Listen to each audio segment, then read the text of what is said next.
சென்னையில் இருந்து சிங்கப்பூருக்கு புறப்பட வேண்டிய தனியார் விமானம் திடீரென நிறுத்தப்பட்டது. இதுகுறித்த முறையான அறிவிப்பு வெளியாகாததால் பயணிகள் சிரமத்திற்கு ஆளாகினர். சென்னை விமான நிலையத்தில் இருந்து சிங்கப்பூருக்கு நேற்று இரவு 10:45 மணிக்கு 160 பயணிகளோடு புறப்பட வேண்டிய தனியார் விமானத்தில் தொழில்நுட்ப கோளாறு ஏற்பட்டது. இதனால் விமான சேவை ரத்தானது.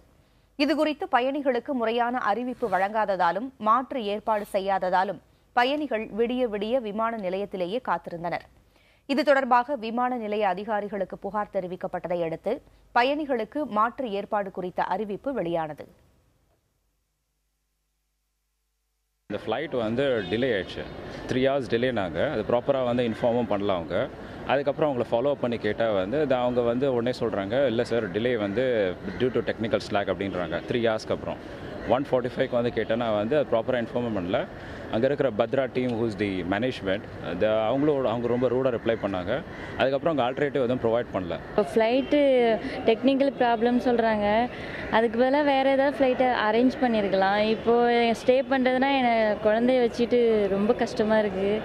நான் எதுவுமே எடுத்துகிட்டு வரல. நான் சிங்கப்பூர் போயிடலாம் அப்படின்ட்டு நான் என் திங்ஸ்லாம் நான் கொண்டு வரல. இப்போ எல்லாமே நான் வெளியிலேருந்து வாங்கி போய் ரொம்ப கஷ்டமாக இருக்குது சார்.